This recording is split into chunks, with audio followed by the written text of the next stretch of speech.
j'espère que vous allez bien. Aujourd'hui je vous retrouve pour faire un update lecture parce que ça fait plus de 2 mois que j'en ai pas fait. Alors ça fait très longtemps. Pourquoi? Parce que j'ai pas d'excuses en fait. Non, j'avais mes examens et j'ai pas énormément lu, mais j'ai quand même lu quelques livres, donc je vais vous les présenter tout de suite. Donc pour cette update lecture, je vais vous présenter 5 livres que du coup j'ai lu il y a un peu longtemps. Je dirais mai, voire juin. Non, fin mai, début juin je pense. Donc voilà. Donc tout d'abord j'ai lu Tous nos jours parfaits de Jennifer Niven, publié chez Gallimard. Donc en fait c'est Alix du compte de The Words of Dancing sur Instagram pardon, qui en a tellement parlé. En fait elle avait lu très récemment et c'est devenu son livre préféré de tous les temps. Donc elle en parlait tout le temps, donc j'avais trop envie de le lire et en plus il était dans ma palle, donc ça tombait bien. Il y a beaucoup de donc dans cette phrase. Du coup, je l'ai lu et j'ai trop aimé. Alors on va suivre l'histoire de Violette et Finch qui veulent tous les deux mettre fin à leur vie.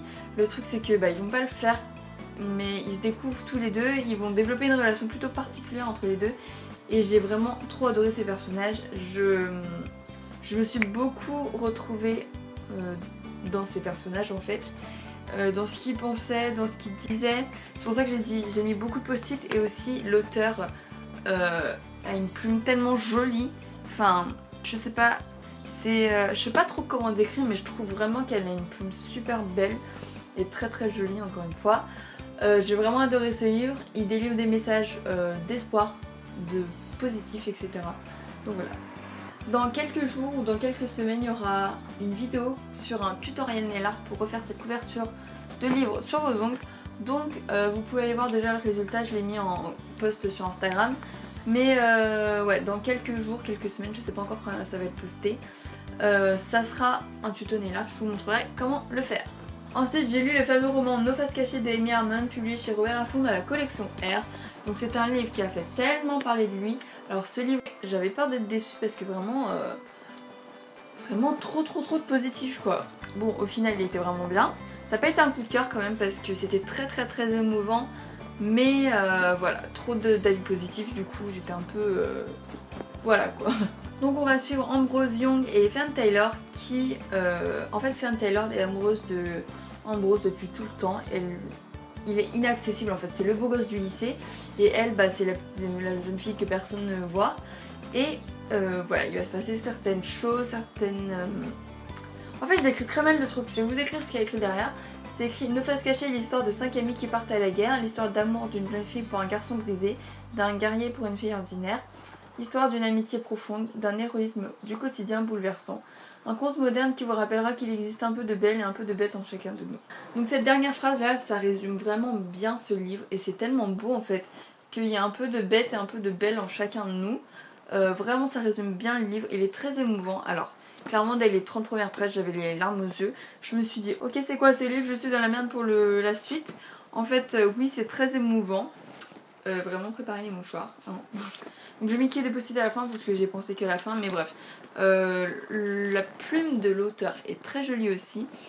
Voilà, c'est trop émouvant quoi. Enfin, je vous conseille vraiment de le lire. Il faut l'avoir lu je pense. Franchement, ça aborde la guerre, l'amitié, l'amour. Enfin franchement, j'ai adoré. D'ailleurs, ces deux romans-là, tous ces romans-là, vous pourrez les retrouver en chronique sur ma chaîne.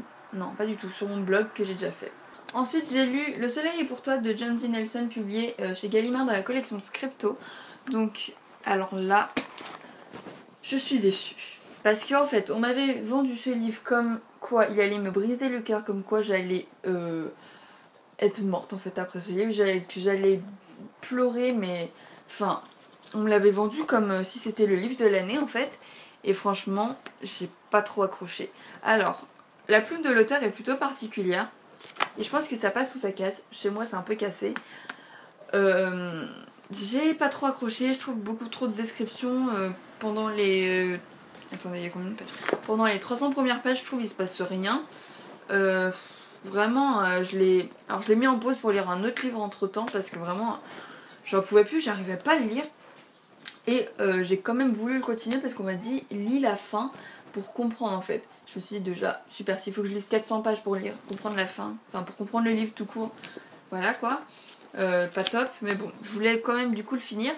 je l'ai terminé et mine de rien, finalement j'ai pas mal aimé les 100 dernières pages. Il y avait de l'action, il y avait des révélations, donc, justement j'ai compris certaines choses, mais je trouve ça un peu dommage de le comprendre à la fin quoi. Donc voilà. Donc en général j'étais déçue quand même. Voilà, je sais pas trop quoi dire d'autre. Le résumé peut-être. En fait on va suivre Noah et Jude qui sont frères jumeaux, enfin frères sœurs jumelles, jumeaux. Enfin c'est des jumeaux quoi. Et alors ce qui les réunit en fait c'est l'art. C'est un beau livre qui parle d'art. C'est Noah qui est fan de peinture et Jude qui est fan de sculpture. Et le truc c'est que on va voir des... Et le truc c'est que à l'âge de 16 ans ils ne se parlent plus, donc on a aussi des bouts de quand ils ont 13 ans. Et entre temps il y a le vide et on comprend pas ce qui s'est passé en fait. Voilà, j'ai été déçue de ce livre, je suis vraiment déçue. Parce que j'en attendais vraiment beaucoup. Alors encore une fois je pense que c'est à cause plutôt de toutes les critiques tellement positives autour de ce livre que j'en attendais tellement que au final non quoi. Donc je pense que j'aurais peut-être aimé si j'avais pas lu toutes ces critiques, enfin tous ces avis positifs. Mais là, non. Bon, mine de rien, c'était quand même un beau roman, hein, mais j'ai juste pas accroché. Mais c'est mon avis, je sais qu'il a plu à énormément de gens. On est très peu à l'avoir pas trop aimé. Juste, j'ai pas trop compris l'engouement autour de ce livre, voilà. Mais j'ai parlé à quelques personnes, genre sur Instagram, tout le monde m'a dit qu'il était génial, sauf 2-3 personnes. Donc vraiment, je pense que vous pouvez l'aimer, c'est juste que moi, j'ai juste pas accroché. Ensuite j'ai lu The Curse de Marie Rukowski publié chez Lumen, donc ça c'est le livre que j'ai lu quand j'ai mis en pause Le Soleil est pour toi. Il est vraiment super bien. Alors c'est de la fantasy, en fait c'est un monde complètement nouveau. Alors il y a de l'esclavage, un empire etc. Je suis nulle à faire des résumés. Alors là dans ce roman il y a un empire où il y a des esclaves et alors je sais plus comment il s'appelle, il y a plusieurs peuples en fait. Donc on va suivre Kestrel qui est la fille du général en fait, elle est très haut placée en gros. Et Arin, elle va acheter un esclave Arin et donc voilà, il va se passer certaines choses. Et vraiment j'ai trop aimé ce roman. Le seul point un peu négatif que je pourrais lui reprocher c'est qu'il y a trop, enfin ça c'est mon avis, un peu trop de stratégie de guerre et tout ce qui parle de guerre et de stratégie. Et après vous me direz c'est le but du livre hein, mais moi ça m'a un peu dérangé. Il y en a un peu trop, c'est juste pas trop mon truc en fait. Du coup voilà c'était sympa mais à la fin il y en avait un peu beaucoup. Donc voilà, en gros c'était une très bonne lecture. Foutre de ma gueule là dehors. Donc voilà c'était une très bonne lecture et déjà attendez, pause. On en parle de la couverture, c'est magnifique. Lumen font vraiment des couvertures sublimes. Franchement hein, ils se donnent beaucoup, hein.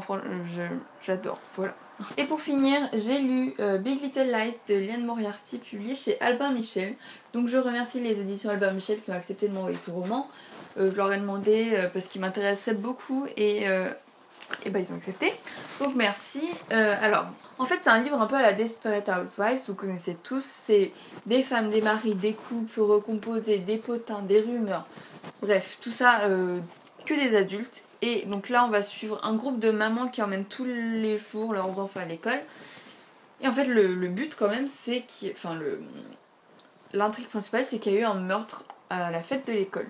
Donc je sais pas comment vous le dire mais ce livre est un peu particulier. Enfin il est très bien hein, mais en fait dans le roman on va pas suivre l'enquête du meurtre, ça sera des flashbacks, ça sera avant en fait. Et à la fin du livre on arrive au moment du meurtre et on comprend. Et à la fin de chaque chapitre, en fait, il y a des... enfin, pas tous, évidemment, pas celui-là. À la fin de pas mal de chapitres, en fait, il y a des citations de personnages du livre qui sont en rapport avec le meurtre. Et au fur et à mesure, on comprend petit à petit qui, pourquoi, comment. Alors, je suis désolée, j'explique très mal, mais... En gros, au début du roman, on comprend qu'il y a un meurtre. Après, on revient quelques semaines avant. Et franchement c'est des événements complètement banaux, non ça n'existe pas. Juste à chaque fin de chapitre, on comprend qu'il y a quelques litiges entre quelques personnages et à la fin du roman, on revient au meurtre. Et on comprend d'où ça vient. Voilà, et ce qui m'a dérangé, c'est que dès les débuts, on a 10 milliards de personnages qui sortent. Et franchement, j'ai eu du mal Et vraiment il y a énormément de personnages, on se concentre pas vraiment sur un personnage. Enfin il y en a quelques-uns principaux mais il y a 10 000 milliards de prénoms et j'ai vraiment eu du mal. Mais en gros voilà, c'était une bonne lecture quand même, un peu longue parce qu'il fait presque 500 pages et c'est écrit, enfin il y a évidemment, il y a quand même beaucoup de texte sur les pages. Donc voilà, mais j'ai quand même beaucoup aimé ces romans.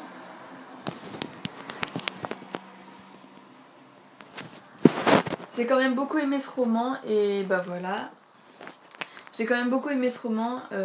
Alors au début il me faisait un peu penser à Pretty Little Liars, soit par le titre, soit par les 3 filles ici, mais au final rien à voir. Hein.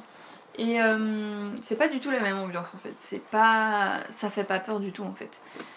Donc voilà, il me semble qu'il y a une série là-dessus, série, film, je ne sais pas trop, diffusée sur Orange, que je n'ai pas lu encore, je pense aller le voir.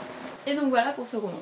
Donc c'est tout pour cette update lecture, j'espère que ça vous aura plu. J'ai encore 4 livres à vous présenter, je vais en finir un 5ème pour vous en présenter 5 encore, et qui sortira bientôt. Et bah voilà, n'hésitez pas à me dire ce que vous avez pensé de ces livres, si vous les avez lus, si vous tentent. Encore une fois, je vais mettre tous les liens de mes chroniques de ces livres, du coup qui sont déjà sortis, pour avoir un avis plus complet, détaillé, écrit, etc. Puis parce que j'aime bien mon blog, en ce moment j'écris beaucoup d'articles, donc n'hésitez pas à aller voir. Vous pouvez commenter, partager, aimer, enfin bref, voilà, je sais pas ce que je fais avec mes mains. Et moi je vous dis à bientôt pour une prochaine vidéo. Bisous!